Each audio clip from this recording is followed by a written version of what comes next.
नमस्कार दोस्तों, आप सभी का BK स्टडी T8 में स्वागत है। आज की इस वीडियो में हम लोग पढ़ने वाले हैं, बुक का नाम है बिहार एक समग्र अध्ययन, जिसका अध्याय 8 जिसका नाम है आपदा प्रबंधन यानी डिजास्टर मैनेजमेंट के बारे में आज हम लोग पढ़ने वाले हैं। इससे पहले अध्याय 1, 2, 3, 4, 5, 6 और 7 सारा का सारा वीडियो चैनल पर प्लेलिस्ट में उपलब्ध हैं। इसका एक अलग ही चैनल प्लेलिस्ट बना दिए हैं, तो आप प्लेलिस्ट के माध्यम से वहां से लेक्चर 1 से आप देख सकते हैं, यानी लेक्चर 1, 2, 3 करके ऐसे हैं। अगर चैनल पर पहली बार आए हैं तो कृपया करके चैनल को सब्सक्राइब कर दें, वीडियो को लाइक कर दें और वीडियो को अपने दोस्तों के साथ साझा करें ताकि उन्हें भी तैयारी में मदद मिल सके। तो चलिए बिना समय गंवाते हुए वीडियो को स्टार्ट करते हैं, यानी अध्याय स्टार्ट करते हैं। आपदा प्रबंधन। आपदा का इंग्लिश डिजास्टर होता है। तो चलिए आपदा को ही पहले जानते हैं, आखिर आपदा होते क्या है। ऐसी चरम घटनाएं जो मानव समाज, जंतुओं तथा पादप समुदाय को अपार क्षति पहुंचाती हैं, आपदा कहलाती हैं। प्राकृतिक गतिविधियों द्वारा उत्पन्न आपदा प्राकृतिक आपदा है, जबकि मानवीय गतिविधियों द्वारा उत्पन्न आपदा मानव जनित आपदा कहलाती है। कभी कभी कोई आपदा प्राकृतिक तथा मानव जनित दोनों प्रकार की हो सकती हैं। भूकंप, बाढ़, सूखा, चक्रवात, भूस्खलन आदि प्राकृतिक आपदाओं की प्रमुख उदाहरण हैं, जबकि बम विस्फोट, सड़क, रेल एवं वायुयान दुर्घटनाएं, विकिरण रिसाव, जैसे कि विकिरण रिसाव में भोपाल गैस त्रासदी जो कि एक विकिरण रिसाव ही है, आदि मानव जनित आपदा के प्रमुख उदाहरण हैं। बिहार में आपदाएं के बारे में हम लोग जानने का प्रयास करते हैं, यानी डिजास्टर इन बिहार। अपनी विशिष्ट भौगोलिक अवस्थिति के कारण बिहार अनेक प्राकृतिक आपदाओं से गंभीर रूप से प्रभावित रहता है। नेपाल के तराई क्षेत्र से लेकर बंगाल की पूर्वी सीमा तक विस्तृत क्षेत्र में प्रति वर्ष बाढ़ का प्रकोप रहता है। इसके विपरीत राज्य के मध्य एवं पश्चिमी भाग में वर्षा की कमी तथा सिंचाई व्यवस्था के अभाव के कारण सूखे की स्थिति उत्पन्न होती है। इन दोनों आपदाओं के अतिरिक्त उत्तर में हिमालय की तराई से लेकर दक्षिण में गया के पठार तक विस्तृत क्षेत्र भूकंप से भी प्रभावित रहता है। इन प्राकृतिक आपदाओं के कारण राज्य का विकास कार्य नकारात्मक रूप से प्रभावित हुआ है। फ्लड के बारे में देखते हैं, यानी बाढ़। इसके बारे में बाढ़ का सामान्य अर्थ होता है विस्तृत स्थलीय भाग का लगातार कई दिनों तक जलमग्न हो जाना। बाढ़ एक प्राकृतिक घटना है जो अतिवृष्टि और नदियों के मार्ग में परिवर्तन का परिणाम है। बाढ़ उस समय आपदा में परिवर्तित हो जाती है जब इससे जन धन की व्यापक क्षति होती है। चलिए दोस्तों, नेक्स्ट टॉपिक है बाढ़ की समस्या, प्रॉब्लम ऑफ फ्लड। राष्ट्रीय बाढ़ आयोग के अनुसार बिहार भारत का सर्वाधिक बाढ़ प्रभावित राज्य है। भारत के कुल बाढ़ग्रस्त क्षेत्र का 16.5% भाग बिहार के अंतर्गत आता है। बिहार में हिमालय के तराई से लेकर संपूर्ण उत्तरी भाग में नदियों का जाल बिछा हुआ है। इन नदियों में जल संग्रहण क्षमता अधिक है। अपनी विशाल जल राशि से ये नदियां उत्तरी बिहार में भयावह बाढ़ उत्पन्न करती हैं। बिहार के 38 में से 22 जिले बाढ़ से अत्यधिक प्रभावित हैं, जिनके अंतर्गत राज्य का 2/3 भाग सम्मिलित हैं। दरभंगा, मधुबनी, पूर्णिया, सहरसा, कटिहार, खगड़िया, गोपालगंज, बेगूसराय, छपरा आदि जिले बाढ़ से सर्वाधिक प्रभावित हैं। कोसी, महानंदा, बूढ़ी गंडक, घाघरा, बागमती आदि नदियां बिहार में बाढ़ लाने के लिए सर्वाधिक उत्तरदायी हैं। कोसी नदी के मार्ग परिवर्तन के कारण बिहार में प्रति वर्ष बाढ़ की स्थिति उत्पन्न हो जाती है। बिहार में बाढ़ से जन धन की सर्वाधिक क्षति कोसी नदी द्वारा लाई गई बाढ़ से होती है। इसी कारण कोसी नदी को बिहार का शोकानिशोरो ऑफ बिहार कहा जाता है। क्षेत्रफल की दृष्टि से सबसे बाढ़ग्रस्त क्षेत्र 12.92 लाख हेक्टेयर गंगा नदी का है तथा दूसरे स्थान पर कोसी नदी द्वारा प्रभावित क्षेत्र हैं जो 10.15 लाख हेक्टेयर क्षेत्रफल में विस्तृत हैं। चलिए इस बॉक्स में बिहार में बाढ़ के कारण को प्रदर्शित किया गया है, तो बिहार में बाढ़ के कारण को भी जान लेते हैं। आखिर बाढ़ का कारण क्या है बिहार में? मूसलाधार वर्षा के कारण कुछ समय के लिए अत्यधिक जल एकत्र हो जाता है, जो कि ये बिहार में एक बाढ़ का कारण है।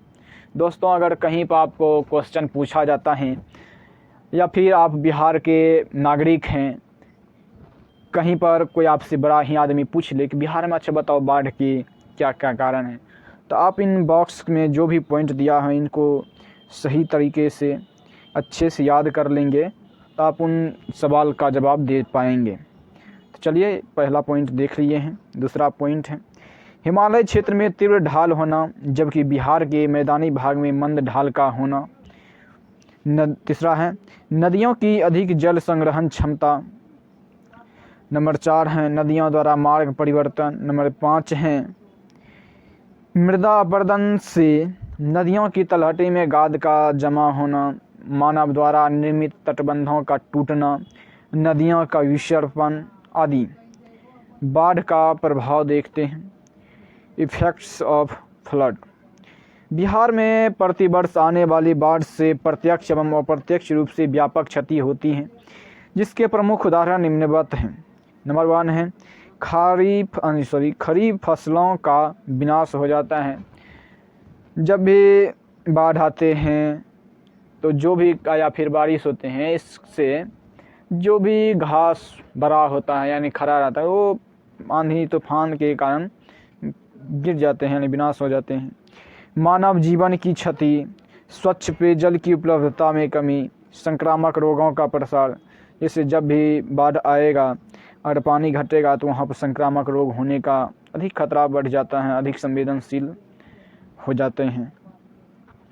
परिवहन एवं संचार के साधनों का विनाश, कुपोषण एवं भूखमरी की समस्या, कच्चे माल की समस्या जिससे उद्योगों की उत्पादकता पर नकारात्मक प्रभाव पड़ता है, रोजगार की कमी, परिवार संरचनाओं में बिखराव, विस्थापन एवं पुनर्वास की समस्या आदि समस्याएं आते हैं। बाढ़ नियंत्रण के उपाय क्या क्या हैं तो इसको भी हम देख लेते हैं। अनि measures of control Bihar flood हैं, बिहार नहीं है। बाढ़ से बिहार में प्रतिवर्ष 2.5 करोड़ जनसंख्या प्रभावित होती है तथा राजस्व का एक बड़ा हिस्सा लगभग 3 से 1200 करोड़ रुपये बाढ़ के प्रबंधन यानी राहत, बचाव एवं पुनर्वास में व्यय किया जाता है। स्वतंत्रता प्राप्ति के बाद राज्य सरकार ने बाढ़ की समस्या से निपटने के लिए निम्न कदम उठाए हैं, जो कि इस प्रकार हैं, पॉइंट के माध्यम से बताया गया। गंगा, गंडक तथा कोसी आदि नदियों पर तटबंध बनाकर जल के प्रवाह को नियंत्रित किया गया। राज्य में अनेक बाढ़ नियंत्रण कक्ष, पूर्व सूचना केंद्र स्थापित किए गए। पटना स्थित राष्ट्रीय बाढ़ नियंत्रण आयोग नदियों के खतरे के निशान को सीमांकित करता है। बहुउद्देशीय नदी घाटी परियोजना का निर्माण किया गया, जैसे गंडक परियोजना, कोसी परियोजना आदि। पुराने तटबंधों का सुदृढ़ीकरण किया गया है। नेपाल के साथ अंतर्राष्ट्रीय समझौते एवं सहयोग के माध्यम से बाढ़ पर नियंत्रण के प्रयास किए गए हैं। उपर्युक्त प्रयासों के अतिरिक्त यहाँ के लोगों को जल संरक्षण के प्रति जागरूक किया जाना चाहिए। वर्षा जल संग्रहण के लिए व्यक्तिगत तथा सामूहिक स्तर पर कुओं तथा तालाबों का निर्माण किया जाना चाहिए। वृक्षारोपण के माध्यम से मृदा अपरदन पर नियंत्रण तथा नदियों में गाद का जमाव कम करके बाढ़ की विभीषिका को कम किया जा सकता है। सूखा की समस्या को देखते हैं दोस्तों। ड्रॉट। भारत मौसम विभाग यानी इंडियन मेट्रोलॉजिकल IMD के अनुसार सूखा उस दशा को कहते हैं जब किसी भी क्षेत्र में वास्तविक वर्षा यानी सामान्य वर्षा से 75% तक कम होती हैं, तो उसे हम सूखा यानी ड्रॉट का नाम देंगे। भारत मौसम विभाग ने सूखे को 2 वर्गों में विभाजित किया है, जो इस प्रकार हैं इस बॉक्स में। नंबर 1 है प्रचंड सूखा और नंबर 2 में है सामान्य सूखा। तो एक एक करके दोनों को देख लेते हैं। नंबर 1 में है प्रचंड सूखा यानी सेवर ड्रॉट। जब सामान्य वर्षा से 50% से 75% तक वर्षा कम होती है तो उसे प्रचंड सूखा कहते हैं। और नंबर 2 में है सामान्य सूखा यानी जनरल ड्रॉट। जब सामान्य वर्षा से 50% तक कम वर्षा होती है तो उसे सामान्य सूखा कहते हैं।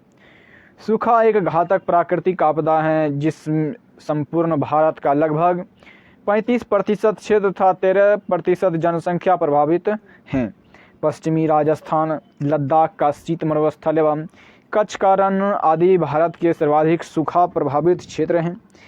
इसके अतिरिक्त पूर्वी राजस्थान, दक्षिण पश्चिम उत्तर प्रदेश, पश्चिम बंगाल का पुरुलिया जिला, ओडिशा के कोरापुट एवं कालाहांडी जिले, झारखंड के चतरा एवं पलामू जिले भी प्रायः सूखे से ग्रस्त रहते हैं। सूखे की समस्या को देखते हैं। Problem of drought. बिहार में सूखे की समस्या में निरंतर वृद्धि होती जा रही है। गंगा नदी के दक्षिण का पठारी भाग सर्वाधिक सूखा प्रभावित क्षेत्र हैं। बिहार का लगभग 20% क्षेत्र सूखा प्रभावित हैं, जिसके अंतर्गत गया, जहानाबाद, औरंगाबाद, नवादा, मुंगेर, जमुई, भागलपुर, नालंदा, कैमूर, रोहतास आदि जिले शामिल हैं, जो कि ड्रॉट की समस्याएं से जूझते हैं। सूखे के कारण को देखते हैं। Cases of drought. मानसूनी वर्षा की अनिश्चितता एवं अल्पकालीन मानसूनी वर्षा। नंबर 2 में है वर्षा की मात्रा में कमी, जैसे दक्षिण बिहार में 100 सेंटीमीटर से भी कम वर्षा होती है। तीसरा है राज्य में जल संसाधन का उचित संरक्षण न हो पाना, सिंचाई साधना का पर्याप्त विकास न हो पाना, बृहद स्तर पर निर्वनीकरण तथा मृदा अपरदन होना, शुष्क कृषि का अल्प विकास, नदी जोड़ों परियोजना तथा उपयुक्त बहुउद्देशीय परियोजनाओं का अभाव। चलिए दोस्तों देखते हैं सूखा नियंत्रण के उपाय क्या हैं, यानी मेजर्स ऑफ कंट्रोल ड्रॉट। सूखे को नियंत्रण करने के लिए वर्ष 1973 में सूखाग्रस्त क्षेत्र कार्यक्रम यानी ड्रॉट प्रोन एरिया यानी प्रोग्राम DPAP प्रारंभ किया गया था। वर्तमान समय में यह कार्यक्रम देश के 16 राज्यों के 120 जिलों में चलाया जा रहा है, जिसमें देश का 75 लाख वर्ग किलोमीटर क्षेत्र सम्मिलित हैं। इसके अतिरिक्त सूखे की समस्या के अधिक प्रभावी समाधान के लिए निम्नलिखित कदम उठाए जा सकते हैं, जो कि इस प्रकार हैं। बहुउद्देशीय सिंचाई परियोजनाओं का विकास, जैसे सोन परियोजना, गंडक परियोजना आदि। नदी जोड़ों परियोजना के माध्यम से सूखाग्रस्त क्षेत्र में जल उपलब्ध कराना, यह भी एक सूखाग्रस्त यानी सूखे की समस्या का समाधान है। आगे देखते हैं लघु सिंचाई सुविधा का विकास करना, जल संरक्षण को प्रोत्साहन देना, हरियाली कार्यक्रम का प्रभावी क्रियान्वयन, जिसमें सिंचाई एवं पेयजल की सुविधा के विस्तार एवं वनीकरण पर बल दिया गया है, सूखा प्रतिरोधी यानी ड्रॉट रेजिस्टेंस एवं समय में तैयार होने वाली फसलों का विकास, कुटीर एवं लघु उद्योगों, पशुपालन, मत्स्य पालन आदि को प्रोत्साहन देकर वैकल्पिक रोजगार के अवसरों का निर्माण करना। भूकंप के बारे में देखते हैं दोस्तों। अर्थक्वेक, जिसका इंग्लिश फॉर्म है।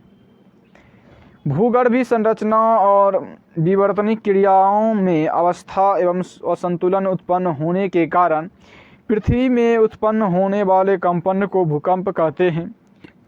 पृथ्वी के भीतर जिस स्थान पर भूकंपीय तरंगों की उत्पत्ति होती है उसे भूकंप मूल यानी भूकंप फोकस यानी अर्थक्वेक फोकस कहते हैं। तथा पृथ्वी के धरातल पर जिस स्थान पर सबसे पहले भूकंपीय तरंगों का अनुभव किया जाता है उसे अधिकेंद्र यानी एपी सेंटर कहते हैं। भूकंप मूल का अधिकेंद्र को देखते हैं इस चित्र के माध्यम से।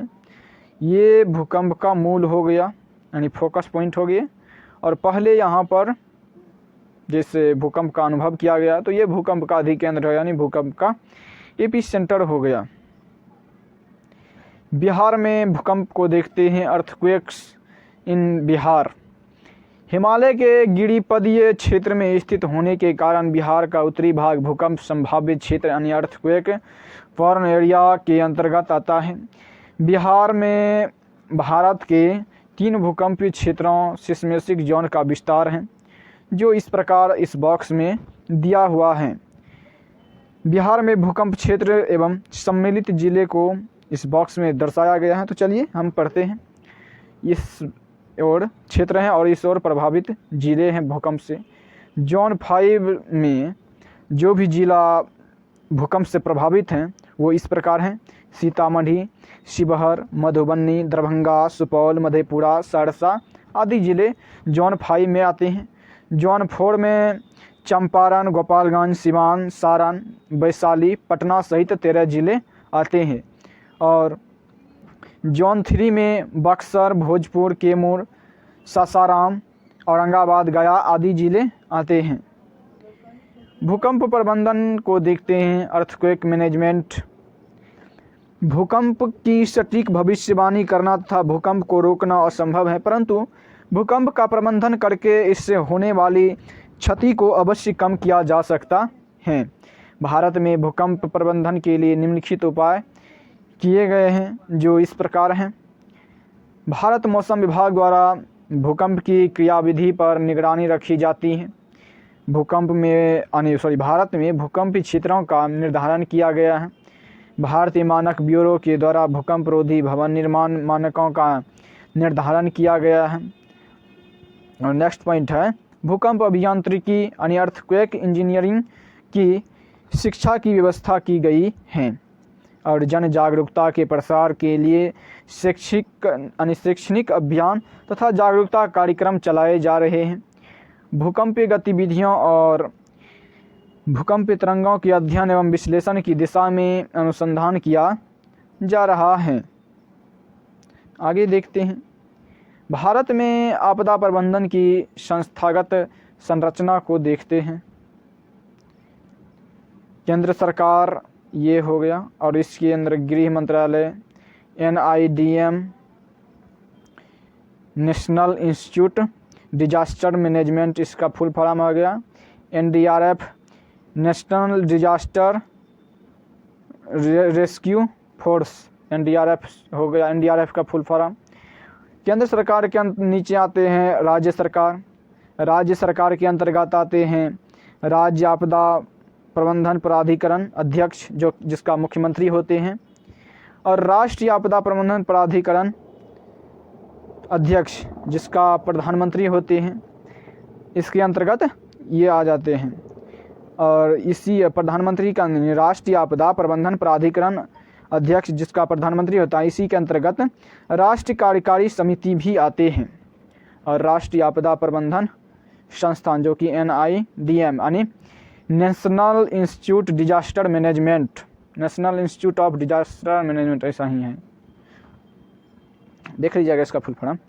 और DMD मतलब district disaster management, district of disaster management, ऐसा ही कुछ DMD।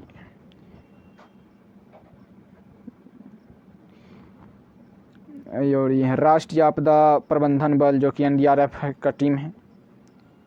आगे देखते हैं, इसके राज्य सरकार के अंदर जिला प्रशासन आते हैं, जो पंचायत और नगर पालिका आते हैं इसके अंतर्गत, जिसके थ्रू डिजास्टर के रिस्क को कम करने के लिए जो भी शासन व्यवस्थाएं हैं उसको एग्जीक्यूट करवाते हैं इनके माध्यम से। और ये मुख्यमंत्री के अंतर्गत जिला आपदा प्रबंधन प्राधिकरण अध्यक्ष जिसका जिलाधिकारी अथवा उपायुक्त होते हैं, इसी के अंतर्गत राज्य कार्यकारी समिति आते हैं। और आपदा प्रबंधन विभाग DMD disaster management department, DMD का full form disaster management department होते हैं। यहाँ जो नहीं हम बता पाए थे तो यही होते हैं जी। बिहार राज्य आपदा मोचन बल को देखते हैं। BSDRF, Bihar state disaster reduction force. आपदा प्रबंधन अधिनियम 2005 के अंतर्गत राष्ट्रीय स्तर पर एक राष्ट्रीय आपदा मोचन बल NDRF था। इसी अधिनियम के अंतर्गत राज्यों में राज्य आपदा मोचन बल SDRF की स्थापना की गई है। इन संस्थाओं की स्थापना का मुख्य उद्देश्य किसी आपदा अथवा विपत्ति के समय विशेषज्ञता एक्सपर्टीज और प्रतिबद्धता कमिटमेंट के साथ संगठित होकर आपदा प्रभावित लोगों के बचाव एवं पुनर्वास के लिए कार्य करना है। बिहार के मुख्यमंत्री बिहार राज्य आपदा मोचन बल के पदाध्यक्ष होते हैं। इसका मुख्यालय पटना बिहार में स्थित है। सेंडाई फ्रेमवर्क और बिहार को देखते हैं। Sendai framework and Bihar. Japan के सेंदाई शहर में मार्च 2015 में आपदा जोखिम में कमी लाने के लिए तीसरा संयुक्त राष्ट्र विश्व शिखर सम्मेलन आयोजित किया गया था।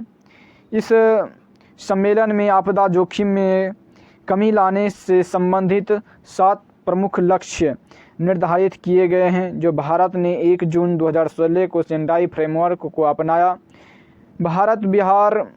बिहार भारत का पहला राज्य है जिसने सेंडाई फ्रेमवर्क से संबंधित कार्य योजना को लागू किया।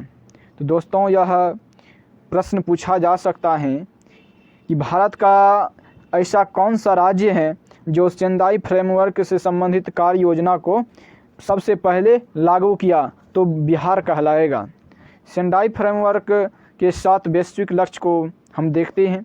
पहला लक्ष्य है 2005 से 15 की अवधि की तुलना में 2020 से 30 के दशक में प्रति 1 लाख वैश्विक मृत्यु दर के औसत को अत्यंत कम करना है। और सेंडाई फ्रेमवर्क का दूसरा लक्ष्य है वैश्विक स्तर पर 2005 से 15 की अवधि की तुलना में 2020 से 30 के दशक में प्रति 1 लाख जनसंख्या पर आपदा प्रभावित लोगों की संख्या को अत्यंत कम करना है।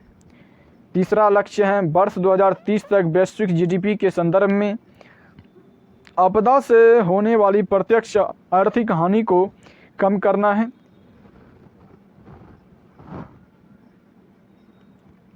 लक्ष्य 4 है आपदाओं के महत्वपूर्ण अवसंरचना को होने वाली क्षति और आधारभूत सेवाओं जैसे स्वास्थ्य और शैक्षिक सुविधाओं में आने वाले व्यवधान को कम करना तथा वर्ष 2030 तक उनमें आपदा को सहने की क्षमता का विकास करना है।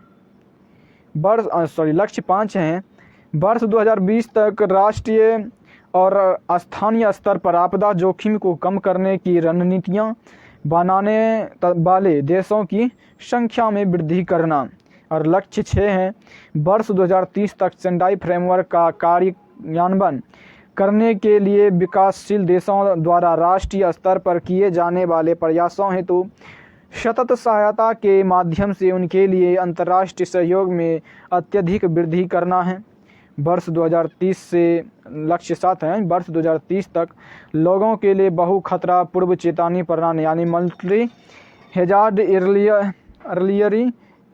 अर्ली वार्निंग सिस्टम है, अर्ली बोलते थे, multi hazard early warning system की व्यवस्था उपलब्ध और सुलभता तथा आपदा जोखिम से संबंधित सूचनाओं में पर्याप्त वृद्धि करना है। आपदा जोखिम मोचन पर बिहार शिखर सम्मेलन को एक बार देख लेते हैं। आपदा जोखिम मोचन पर संयुक्त राष्ट्र विश्व शिखर सम्मेलन WCDRR से प्रेरित होकर बिहार सरकार द्वारा 13 से 14 मई 2015 को पटना में आपदा जोखिम मोचन पर बिहार शिखर सम्मेलन का आयोजन किया गया। यह किसी भी राज्य सरकार द्वारा आपदा प्रबंधन के लिए एक रोड मैप का निर्माण करने की दिशा में प्रथम संगठित प्रयास था। पटना घोषणा पत्र, पटना डिक्लेरेशन को देखते हैं। बिहार शिखर सम्मेलन के अंतिम दिन 14 मई 2015 बिहार सरकार ने वर्ष 2015 से 30 की 15 वर्षीय अवधि के लिए आपदा जोखिम मोचन फ्रेमवर्क BDRRF स्वीकृत किया, जिसके अंतर्गत 10 प्रतिबद्धताएँ निर्धारित की गई हैं। जो 10 प्रतिबद्धताएँ इस प्रकार हैं, तो 10 प्रतिबद्धताएँ को हम लोग देखते हैं। पहला है, सभी हितधारकों के मध्य सहयोगात्मक साझेदारी के माध्यम से एक राज्यव्यापी अभियान यानी स्टेट वाइज कैंपेनिंग प्रारंभ करके आपदा जोखिम में कमी लाई जाएगी। नंबर 2 है, आपदा प्रबंधन समुदायों एवं क्षेत्रों की सुरक्षा, त्वरित राहत एवं बचाव तथा पुनर्वास सुनिश्चित करने के लिए राज्य को संसाधन उपलब्ध कराए जाएंगे। नंबर 3 है, बिहार राज्य सरकार की योजना निर्माण प्रक्रिया, आपदा से निपटने की तैयारी, आपात अनुक्रिया, पुनर्वास, पुनर्निर्माण आदि सभी क्षेत्रों में आपदा जोखिम न्यूनीकरण को मुख्य धारा में लाया जाएगा। और नंबर 4 है, सभी विकास नियोजन पहले डेवलपमेंट प्लानिंग इनिशिएटिव, जोखिम से बचाव न्यूनीकरण यानी रिस्क एवॉइडेंस, जोखिम हस्तांतरण यानी रिस्क ट्रांसफ़र, जोखिम साझेदारी रिस्क शेयरिंग एवं अवशिष्ट जोखिम प्रबंधन यानी रिजिडुअल रिस्क मैनेजमेंट आदि आपदा से निपटने के प्रमुख उपाय होंगे। नंबर 5 है, पंचायती राज संस्थाओं PRLS तथा शहरी स्थानीय निकायों ULBS को आपदा जोखिम न्यूनीकरण के लिए वित्तीय एवं नियामक भूमिका हेतु सशक्त किया जाएगा। और नंबर 6 है, समावेशी एवं भागीदारी प्रक्रिया के माध्यम से सामुदायिक कौशल ज्ञान एवं क्षमताएं निर्णय निर्माण में सूचना प्रदान करेगी। नंबर 7 है, महत्वपूर्ण आधारभूत संरचना और आवश्यक सेवाओं की आपूर्ति सुनिश्चित की जाएगी। नंबर 8 है, राष्ट्रीय फ्रेमवर्क के अनुसार लक्षित पूर्व चेतावनी प्रणाली यानी टारगेटेड अर्ली वार्निंग सिस्टम की स्थापना की जाएगी। और नंबर 9 है, प्राकृतिक एवं मानव जनित आपदाओं से जनजीवन, पशुओं एवं लोगों की आजीविका की सुरक्षा सुनिश्चित की जाएगी। और नंबर 10 है, एक समग्र कोष यानी क्रॉप्स फंड का निर्माण किया जाएगा ताकि आपदा के प्रति लचीला बिहार, डिजास्टर रेजिलिएंट बिहार के लक्ष्य को प्राप्त करने के लिए प्रतिबद्ध वित्तीय एवं मानवीय संसाधन सुनिश्चित किए जा सके। नेक्स्ट टॉपिक है, बिहार राज्य आपदा प्रबंधन प्राधिकरण को देखते हैं। Bihar state disaster management authority को देखते हैं। इसका पॉइंट में वर्णन किया गया है और इसका लोगो ये है, तो आप इस लोगो को देख लीजिए। आपदा प्रबंधन अधिनियम 2005 के अंतर्गत राष्ट्रीय, राज्य एवं जिला स्तर पर आपदा प्रबंधन प्राधिकरण की स्थापना का प्रावधान किया गया है। इसी क्रम में बिहार में 6 नवंबर 2007 को बिहार राज्य आपदा प्रबंधन प्राधिकरण BSDMA की स्थापना की गई। इसके प्रमुख उद्देश्य निम्नवत हैं, जो इस प्रकार बॉक्स में दिया हुआ है। तो चलिए इस प्राधिकरण के उद्देश्य को देखते हैं। पहला उद्देश्य है राज्य आपदा प्रबंधन नीति का निर्माण करना। नंबर 2 है राज्य आपदा प्रबंधन नीति को स्वीकृत करना। नंबर 3 है बिहार सरकार के विभागों के द्वारा तैयार आपदा प्रबंधन योजनाओं को स्वीकृति प्रदान करना। और नंबर 4 है राज्य सरकार के विभागों द्वारा अनुपालन किए जाने वाले दिशा निर्देशों का निर्माण करना। और नंबर 5 है आपदा न्यूनीकरण एवं तैयारी हेतु उपायों के लिए कोष के प्रबंधनों की अनुशंसा करना। और नंबर 6 है राज्य आपदा प्रबंधन योजना का समन्वय करना। बिहार राज्य आपदा प्रबंधन प्राधिकरण की संरचना को देखते हैं। अध्यक्ष इसका मुख्यमंत्री होते हैं और सदस्य अधिकतम 8 सदस्य जिनकी नियुक्ति मुख्यमंत्री के द्वारा की जाती है। नेक्स्ट पॉइंट है जिला आपदा प्रबंधन प्राधिकरण को देखते हैं। डिस्ट्रिक्ट डिजास्टर मैनेजमेंट अथॉरिटी को देखते हैं। यह देश की त्रिस्तरीय आपदा प्रबंधन प्रणाली में सबसे निचले स्तर की संस्था है।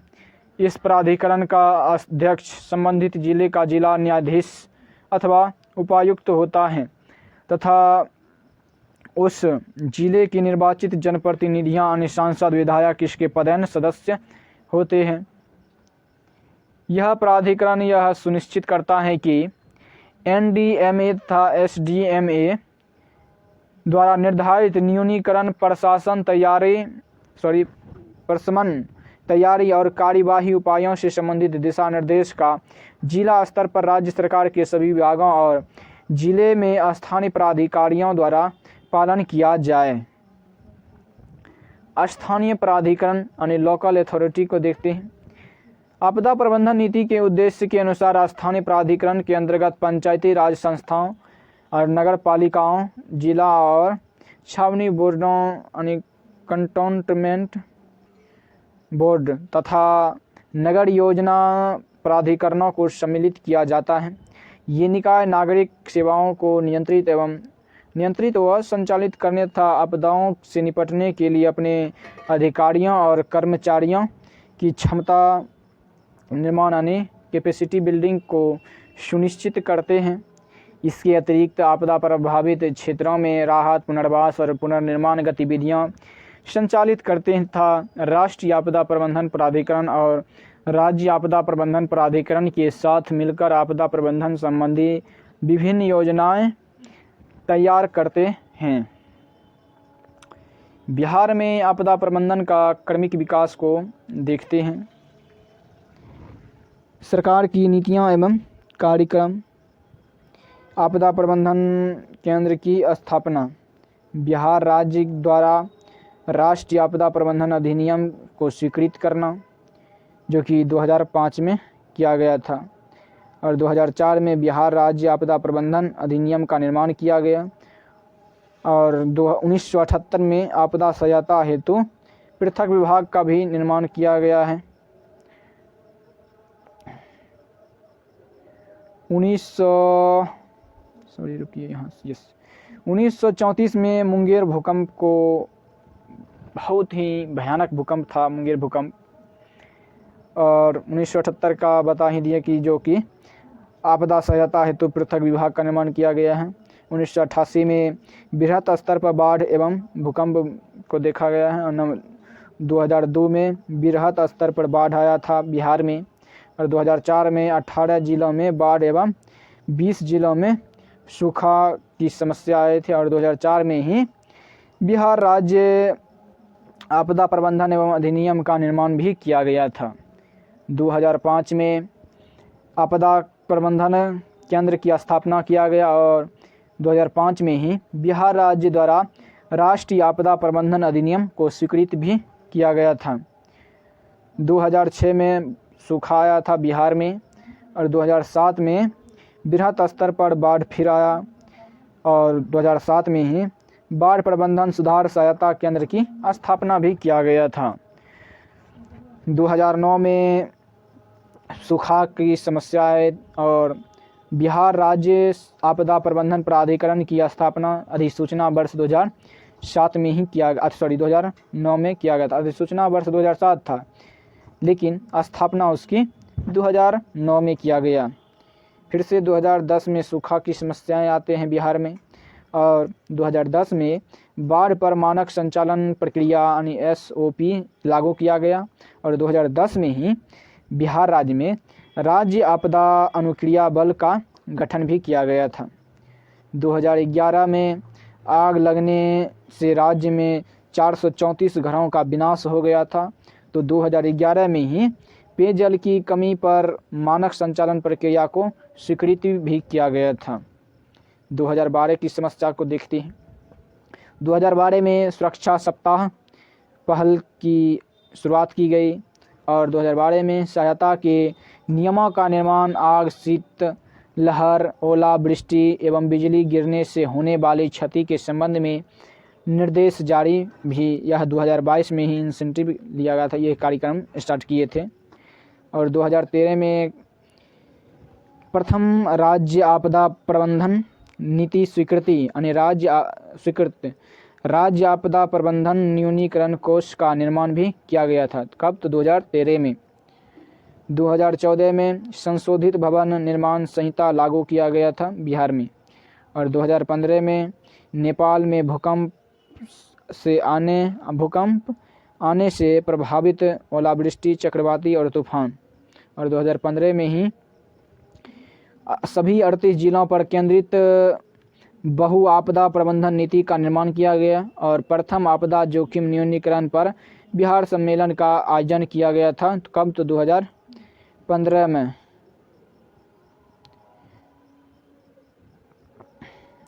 दोस्तों, आज की वीडियो में यहीं तक रहने देते हैं। दोस्तों, अगर चैनल पर पहली बार आए हैं तो कृपया करके चैनल को सब्सक्राइब कर दें, वीडियो को लाइक कर दें और वीडियो को अपने दोस्तों के साथ साझा करें। तो मिलते हैं नेक्स्ट वीडियो के साथ। जय हिंद।